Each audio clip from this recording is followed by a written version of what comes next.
portion of the news brought to you by McDonald's. McDonald's, I'm loving it. Police here in the capital making a major drug bust just a week after that significant drug find on Grand Bahama last week. The illegal contraband and the suspects believed to be responsible for attempting to import the drugs, or rather the police harbor patrol unit on Bay Street early this morning. Our Janelle Noel Ferguson has the details. Bundles of drugs being offloaded one by one off of a 30-foot vessel that police intercepted in open waters off of Cargill Creek, Andros, early Wednesday morning. 3 male suspects, ages 45, 30, and 34, caught red-handed with the illegal substance, looked on as their would-be small fortune was turned over to police as evidence. Officer in charge of the Drug Enforcement Unit, Superintendent Samuel Butler, explained that during the ordeal, the men resisted arrest while attempting to attack police officers. There was some level of resistance, and we're always concerned about those kinds of resistance, and we will be able to say that it was an attempt to ram the police vessel. But because of the skillfulness of our captain and the persons on board from law enforcement, we were still able to successfully interdict them. Butler said while no weapons were found on board, the suspects were still considered a threat.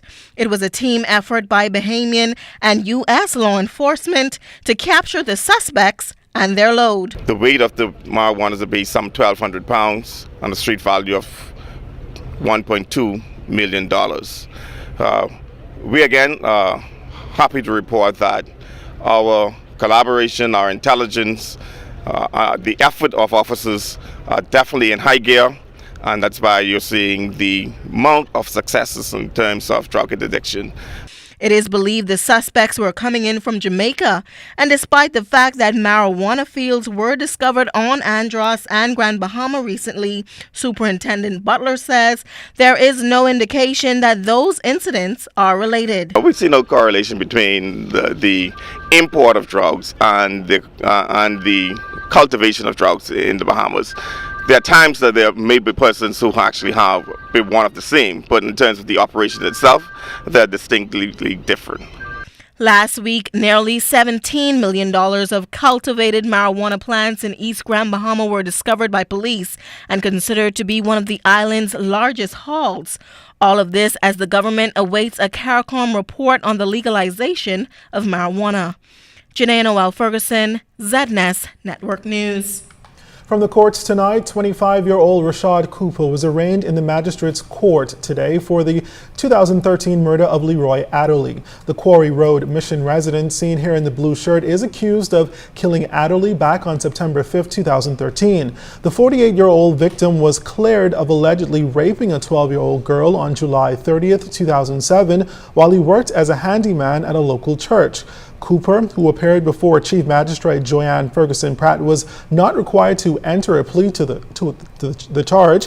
He was denied bail and remanded to Her Majesty's prison. The accused is expected to return to court on June 14th for service of a voluntary bill of indictment. That means his case will bypass a preliminary inquiry and instead move directly to the Supreme Court for trial. Cooper was not represented by counsel. Another tourist has been arrested for breaking the law. It's the fourth visitor this week. The 57-year-old Massachusetts visitor is in custody for threats of death, possession of dangerous drugs, and possession of an unlicensed firearm. It all happened shortly before 4 o'clock Tuesday afternoon when a female friend of the suspect reported to police that the suspect allegedly threatened to shoot her while on board a sailboat moored off Nassau Harbor. Police arrested the suspect shortly after the report was made. Police assisted by officers from the Customs Department and Defense Force later searched the suspect's 40-foot sailboat and found a quantity of marijuana. Police also confiscated a handgun along with 145 rounds of ammunition.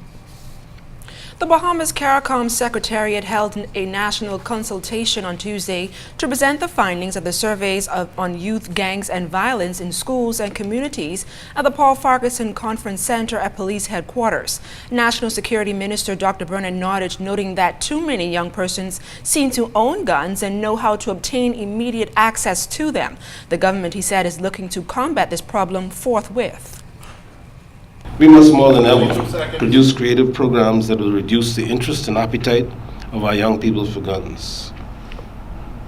We must make increasing use of technology to track the movement of these guns as a major way to combat the flow of them into the country. We know that there are many benefits to be derived from young people becoming involved in groups, but when the activities of these groups become destructive, they are no longer considered to be groups, but they are then known as gangs.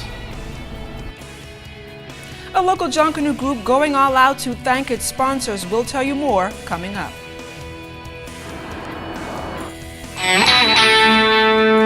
This portion of the news was brought to you by McDonald's. McDonald's, I'm loving it.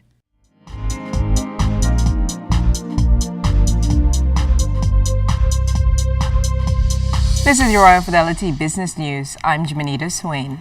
Jose Raul Perales, Director of the Americas at the U.S. Chamber of Commerce and Executive Director of the Association of American Chambers of Commerce in Latin America, will address the second day of the Chamber of Commerce and Employers Confederation's first national conclave of Chambers of Commerce.